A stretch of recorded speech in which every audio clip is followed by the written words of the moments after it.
going to do a quick tutorial on kind of how I do my black and whites.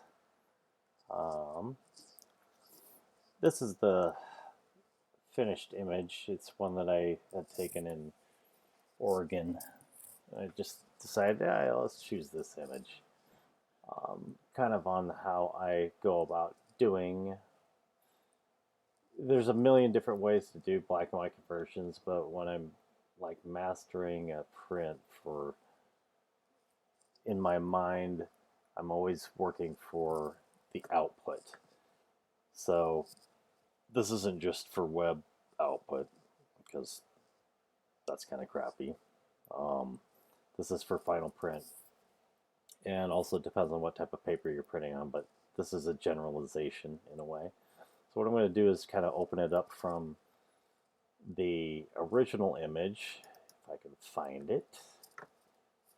There it is. It's on one of my drives, 1461.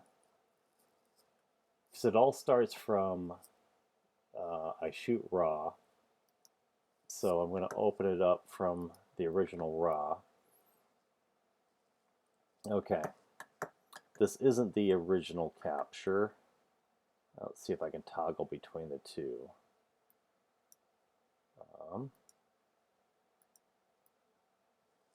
That's the way it looked when basically this is straight out of the camera raw. As you can see at the upper right hand corner, I was at ISO 100, 35mm lens on my Pentax, medium format, f11 at 0.4 seconds. So that's where this image that you see right now was taken. And when I was capturing this image, I made sure that I got detail in the shadows and detail in the highlights. Those are the two things that I pay attention to when I'm photographing anything. Especially in black and white, because let's say that waterfall, you don't want that to roast to where you have no detail left. So in the beginning of this image, when I let off of this, I've done some adjustments, and you'll see it pop up on the right hand side. If you look at the exposure, contrast, highlight, shadows, etc. in Camera Raw, I'm just using Camera Raw because it's easy on this one. Normally I go through Lightroom. But when I let off of this, you'll see this is the way I bring it into Photoshop. I flatten it out just slightly because I'm going to build up. I want to be in control of my contrast and tones in different areas of the print. So what I did is, if you follow my cursor, which is down here, I'm going to go up here.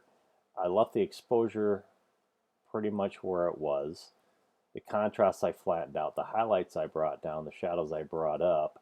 The whites I brought down. The blacks I brought up, because I wanted to kind of milk this out just a little bit in the beginning so that I could see those details.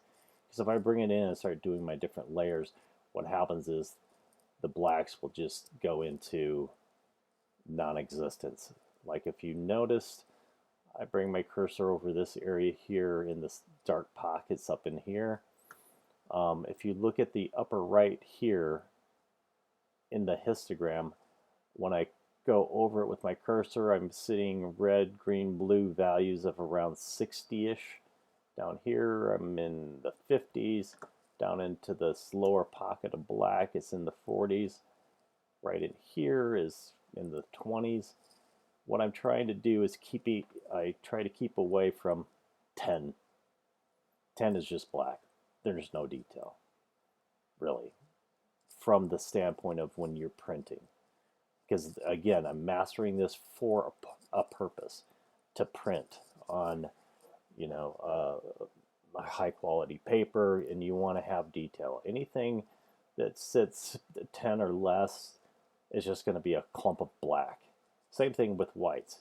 If you're up here, like if you look at this hottest part of the waterfall down in here, if you look up at those values, I'm always going by those values at the top.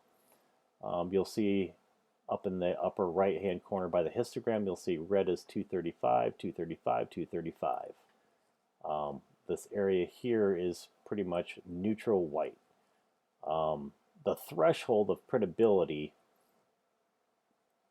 is going to be close to that. 255 is your max. It's pure white. Anything lower than that, usually in printing, I like to keep mine for the highest parts of the highlights, 243, 44, the paper will be able to give some sort of tone on it. And then as you go into here, you're starting to see detail, all the richness in here. Even though it is highlights, you're looking at around 230 and so forth. So when I'm looking at this whole image here, that's what I'm looking at. So it looks a little bit flatter. And then if you go down to the bottom here, you'll see I'm in a different area. So I'm going to click on that. This is where once I open it, it's going to open it. I work in all my black and whites at 16-bit. I mean, you can go up. I don't do 8-bit. I go 16-bit because it gives you more tonal range. It gives you better transition. You won't start to get banding when you're doing contrast adjustments as much as 8-bit. It's going to clump things together. I work in the biggest space possible. Normally it's beta RGB, but I don't have this loaded beta RGB loaded into the computer. I had to reformat my disk and etc. But I work in, and this is where you can change it. You can do Adobe RGB. ProPhoto RGB is, I pick the biggest one that I can get. I want to be able to have as much color and tone, because in the end, I might, well, when you go to web, you'll convert it to sRGB. It's just the way it is. It's going to squish it down, and it works for the screens, you know, for looking on your iPhone and etc. But when you're outputting it to print, I want to keep all those tones, and I'll print in 16-bit in the color space of ProPhoto RGB onto a printer that can handle that color space. Your normal labs will not be able to do that. If you're printing, outputting yourself, you can print in 16-bit in a bigger color space so that you have just a little bit more to work with. But we're not going to get into that point right now. So let's hit cancel. I'm going to hit cancel down here.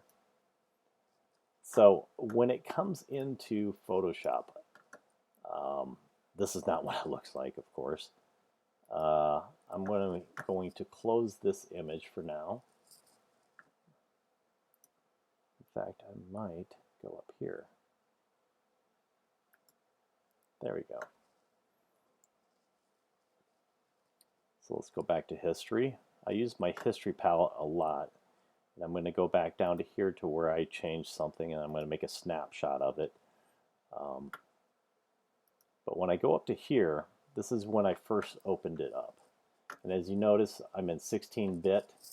If I go over here to the top and look at my color settings, this is what it's going to convert it to.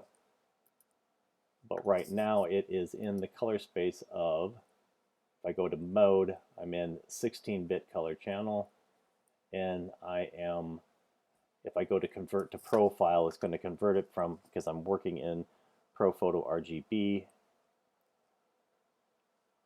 When I output it, I can tell it where to go.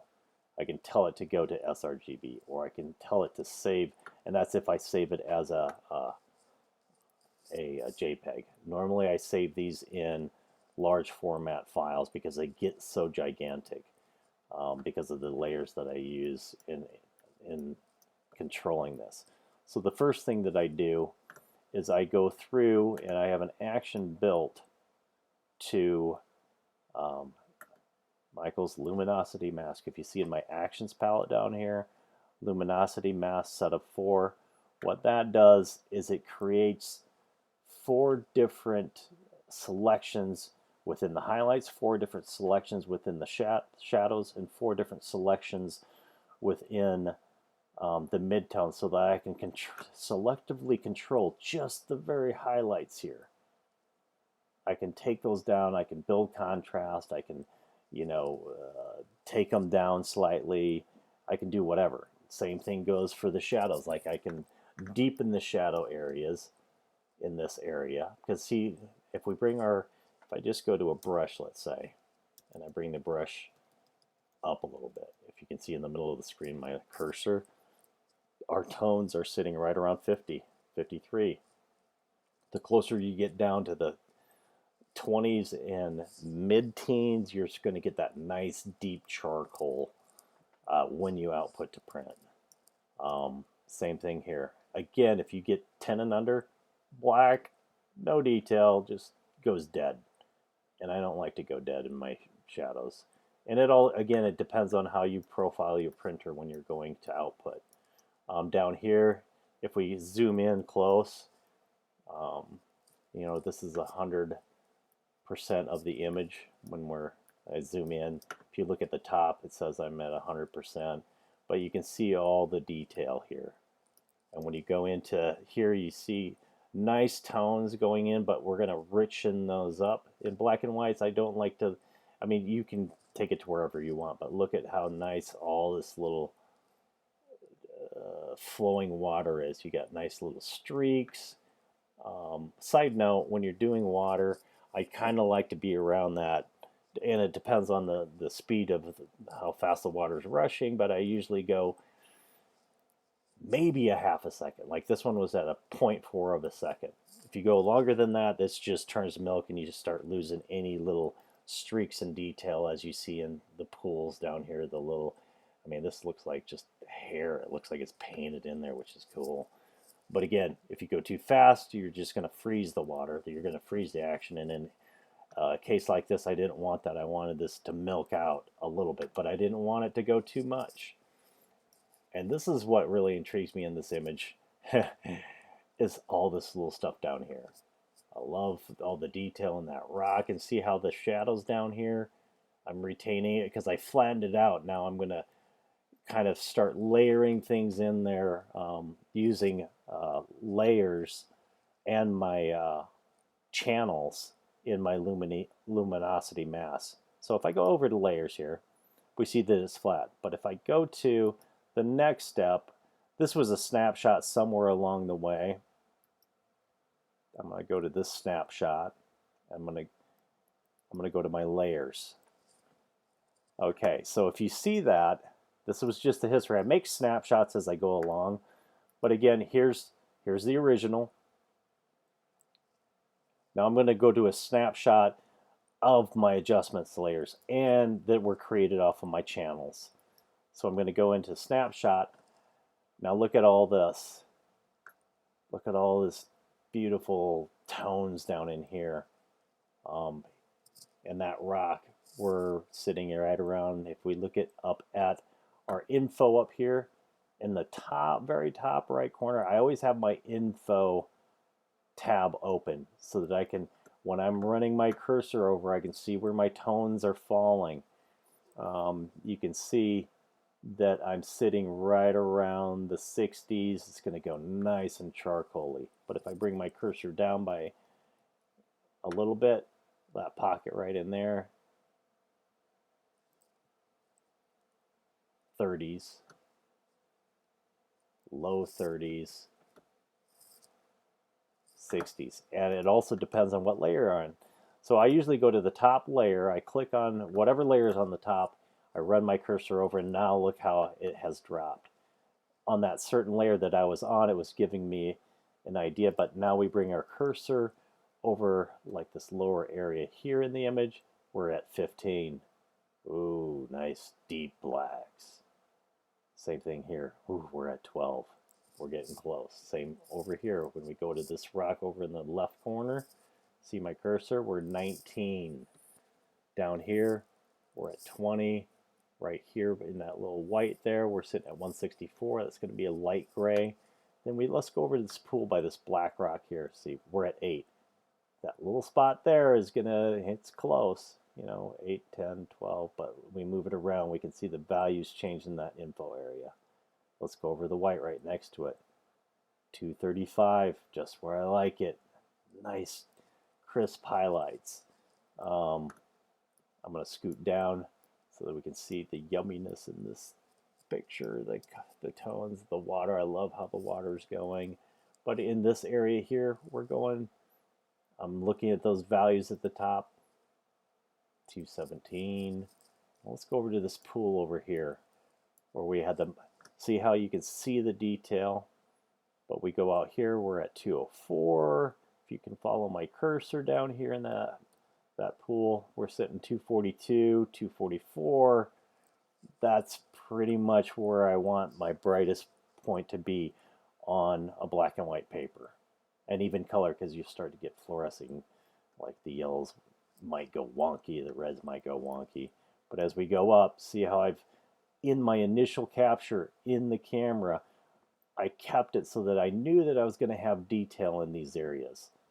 Because if you take it too hot of exposure, this is just going to be pure white. You're not going to be able to see all these, black and white to me is all the variations in grays, medium grays, dark grays, light grays, highlights of light grays, right next to this dark, if you see right next to this main part of the waterfall, watch my cursor, you'll see that, look at the blacks, look at the dark charcoals, and that starts to build,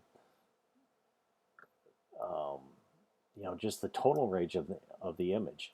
You just don't want to have it so where it's just pure black, pure white, nothing in between. Yeah, that's contrasty, but you lose all the yumminess of these tones. Let's go up into this very top here of the waterfall. We're sitting 230. We start dropping down.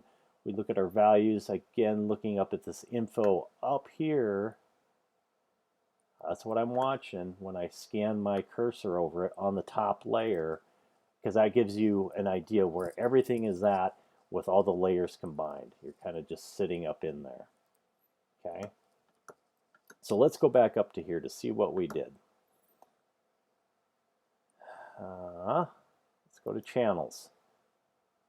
Normally when you open up channels, you'll just see red, green, blue, and RGB.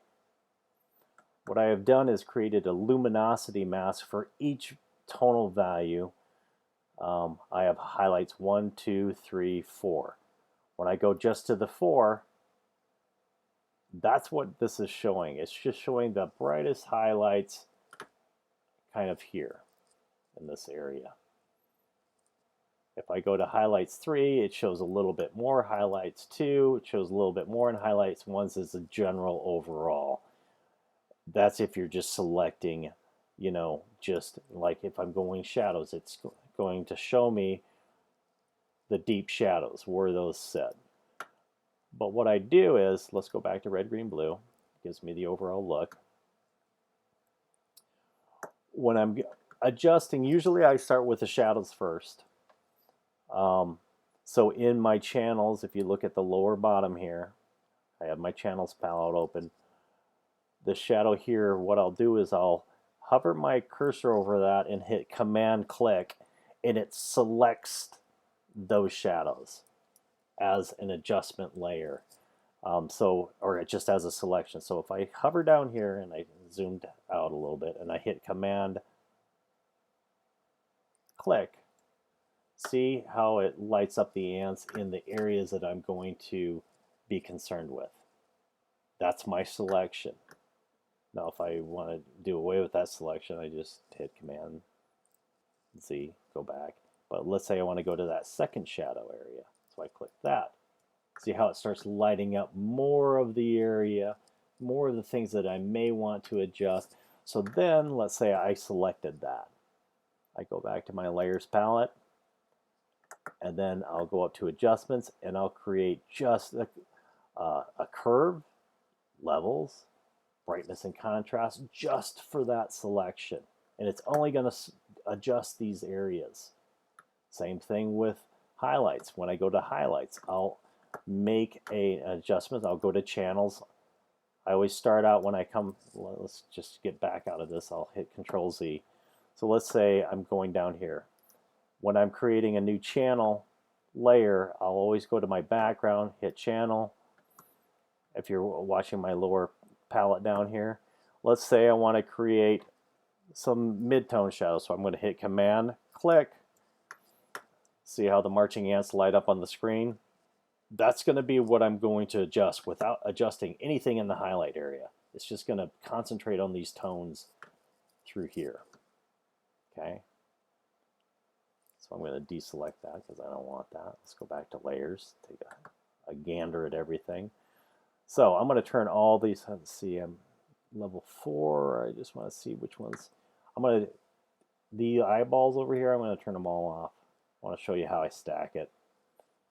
So let's go down here, turn them all off. Yee. But you see, I mean, it's pretty, it's cool. But there's so much more. Like, you can start, and this is where it comes to pre-visualizing. You know, what do you want the image to look like in the end?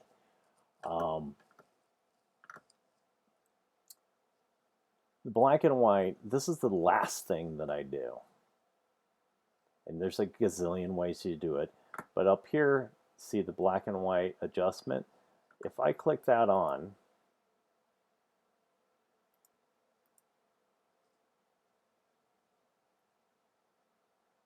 let's work on this one first. This was the original one, and then I copied it because I did some sorcery on that one. So I click on this little guy. If we go up here, we see all the different things that you can adjust. And this is where in a color image, when I'm converting, I'll look at different color tones and I can change basically the luminosity, the intensity of those, which will change how the black and whites will look towards the end. Like right now I have my green cranked up, 275. I have it like way up there. If I take that down, all the way down here, see how I have it adjusted, because if you look at the tones here, kind of in between the waterfall, not the rest of it, because I have that again on a different layer. I go to the green. Notice how it takes certain tones down in the black and white, like the tree down in the lower corner. That's the one I was looking for on this specific layer. If you look at the leaves of this tree down here, let's go, where's my cursor?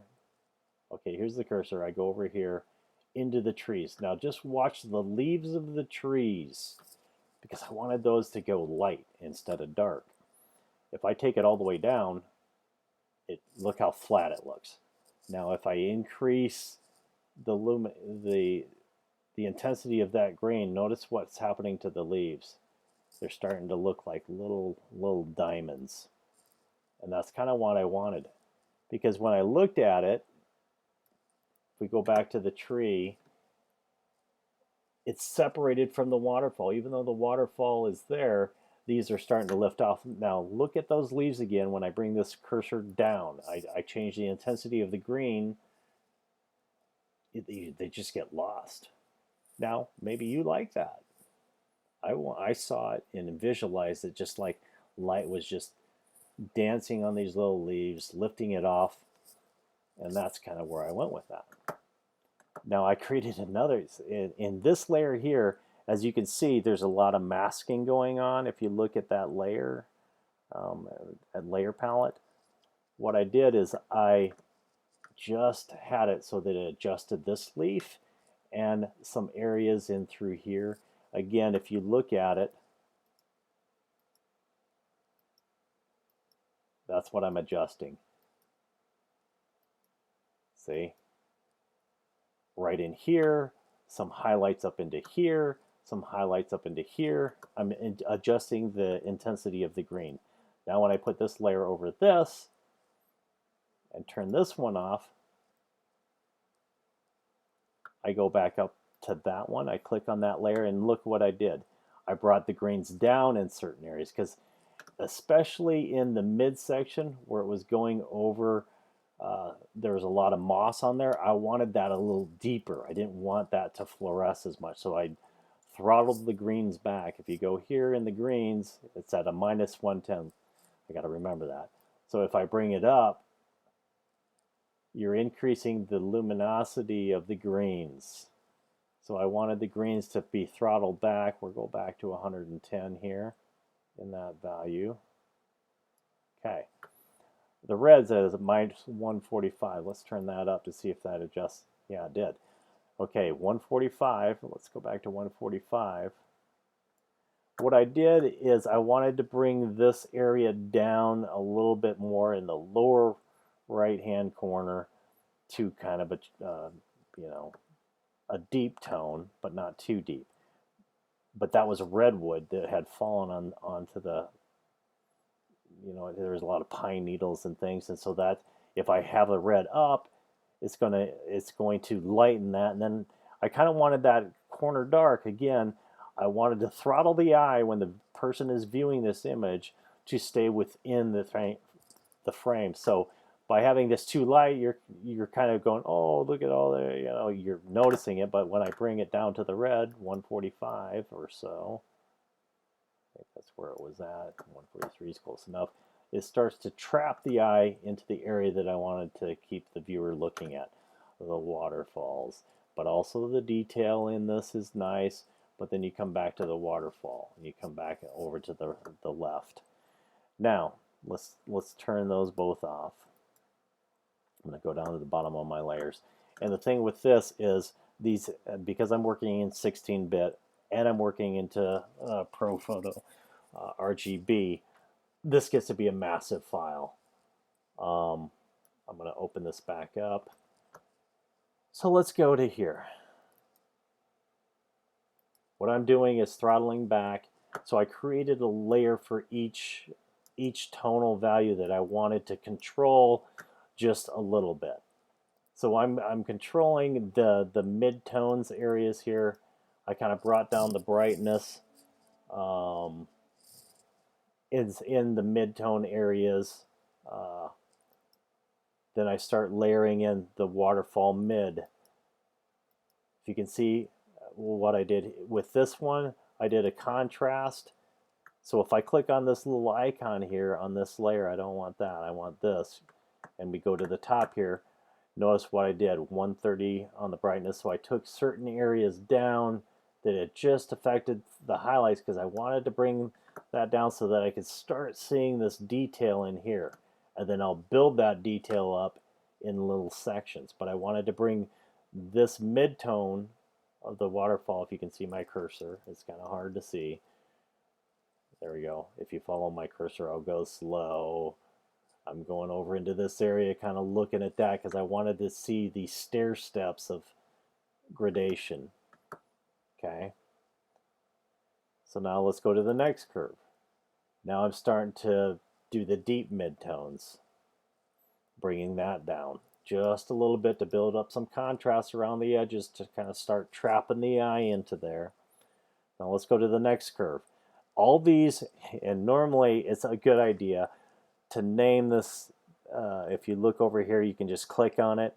You could go mid 3 curves because having that stated the way it is, like mids, highs, lows, then you know kind of when you go to channels which luminosity mask you're working with. So if I said, shadows, you could go shad 3 curves because it helps to name these so that you know what you did on the layers. But for this demonstration, I'm just going to kind of show you how I layered it. So let's go to this next one. This one is off. If you look at the screen, I'm going to click it.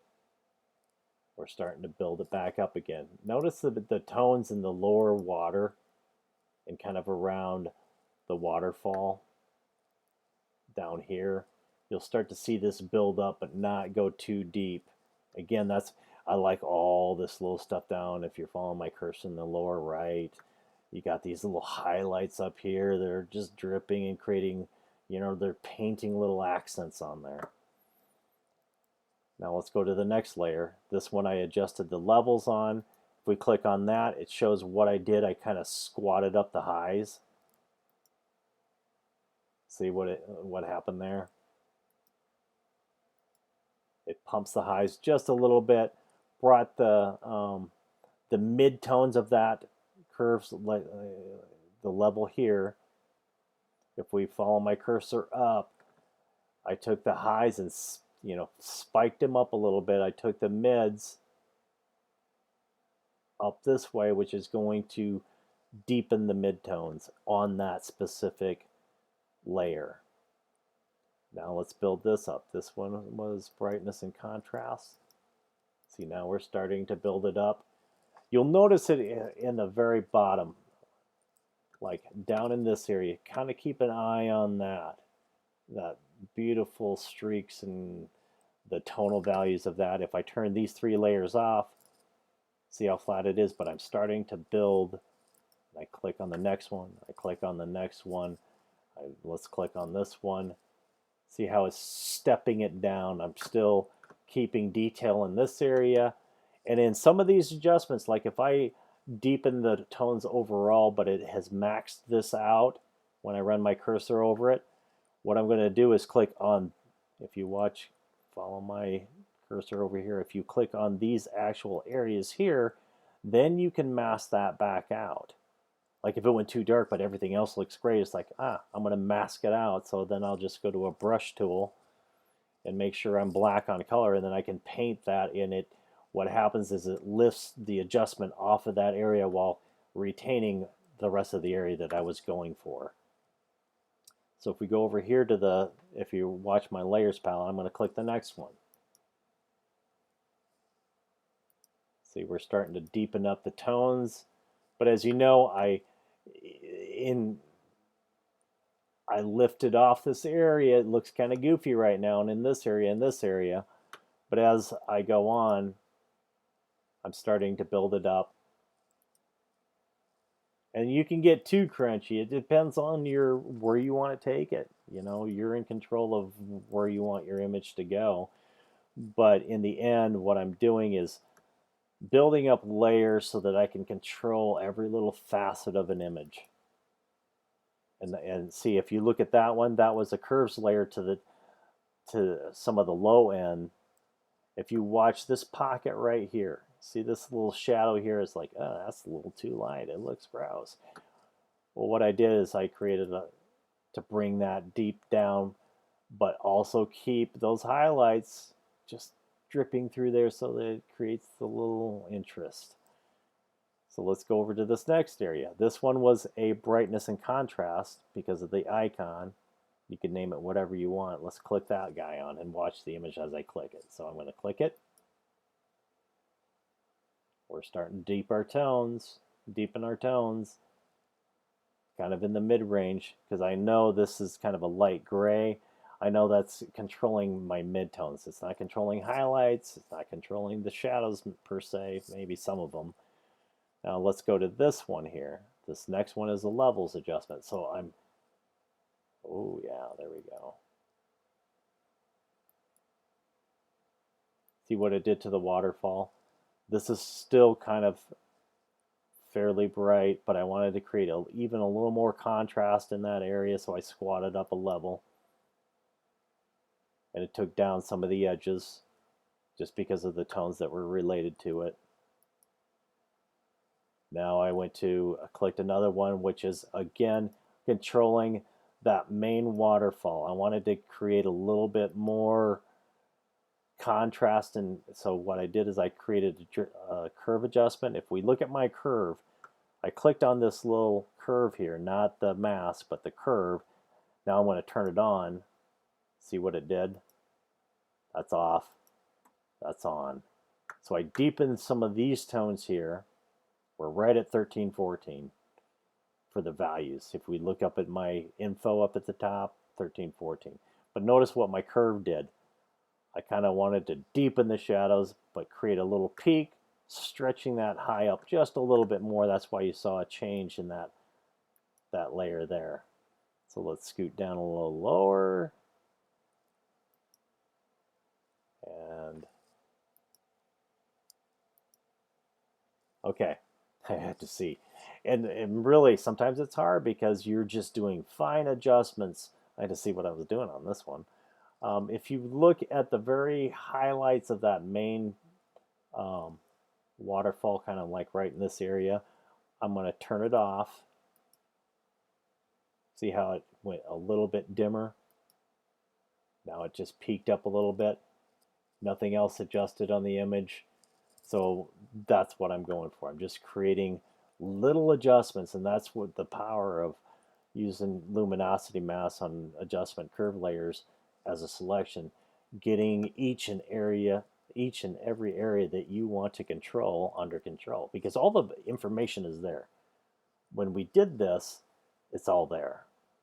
When I took the image, I wanted to make sure my tones, and that's why I flattened it out a little bit in Camera Raw, is that I like to start out slightly flatter, and it depends on the image. Some images are just, and I do a little bit of shimmy to it and a little sprinkle dust, and you know, it comes out the way without much. But when you're dealing with an area where you can pick up a lot of different tones and work them, now on this very top one, so let's turn this one on. That was, remember, that's the black and white that I was adjusting. If you go over here, these little leaves, I wanted to control the luminosity of that green in that area. That's why that one went black. The rest of them are green. And then I adjusted this layer as a whole. And that's what we have. Like if I turn this off, that second layer, see how dead the green looks? I mean, it's black and white, but it's just like, eh. But notice what happens to that little tree in the lower right corner when I adjusted that. Boom. Boom. And look at the rest of the image, because I did paint certain areas so that that layer would show through and the other one would hide. Look at up here. Look at these little areas. Yeah, this is, you know, there's detail in that, but I kind of wanted to just add a little bit so it's not so just bleh. Boom. And look underneath the waterfall over here. I kind of lifted off this area so that, again, it brings a little bit of interest into that area. Now look at the middle part of the waterfall, kind of this area here. I'm going to turn that on and off again. Okay, that was the green. Go here. Let's turn that mid layer off. See how we're just being able to control this area, leaving it kind of a dark charcoal so that these kind of stand out. I'm going to turn that layer, this second layer off that controlled that. Again, if you look at this area here, some of these tones up in here, when I turn it back on, so you can make whatever you want. So in the end, I will save this as a large file. I'll save it mastered this way with all the channels lit up, with all the layers lit up, because that's what I call my master file. And it's probably 3 gig is the size of this one.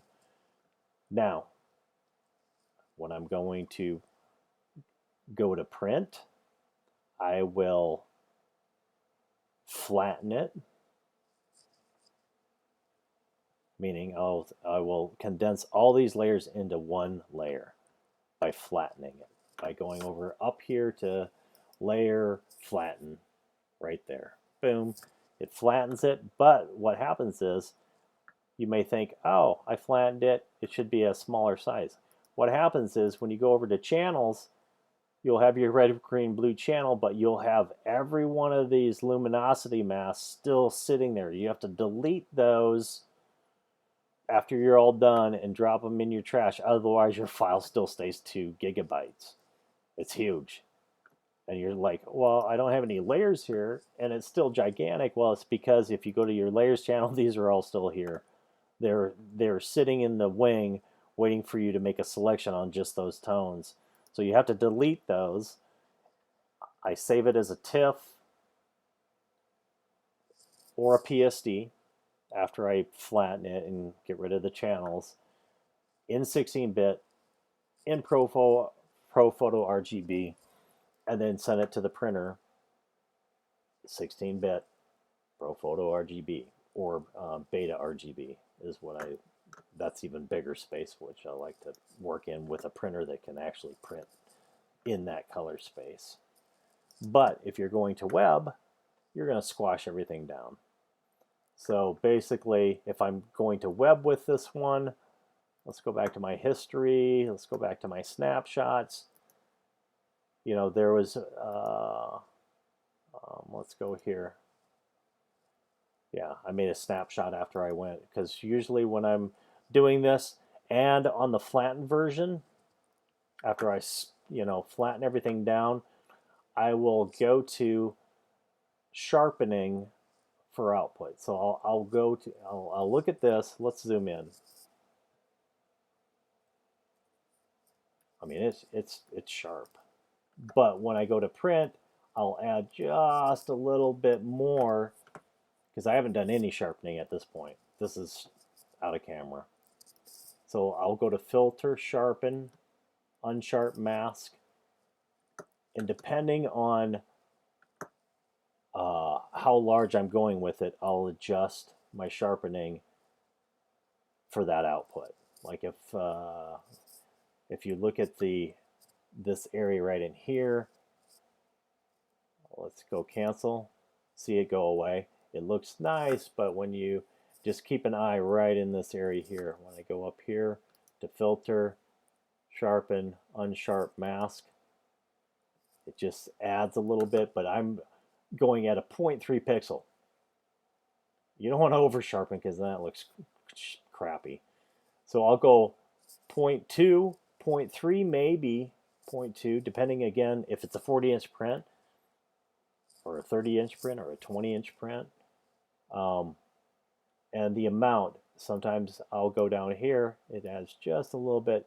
Normally with this camera, it's a 50 megapixel medium format, so you can sharpen it without killing it. The smaller the camera, the smaller the sensor, the more it's going to kill your print. It's going to be over sharp. But I can get away on this file size going 0.3 at 500. Now, there's a caveat to that. If you're dealing with a Retina screen, it's very hard to see what it's going to look like on your output. That's why in my workstation I have a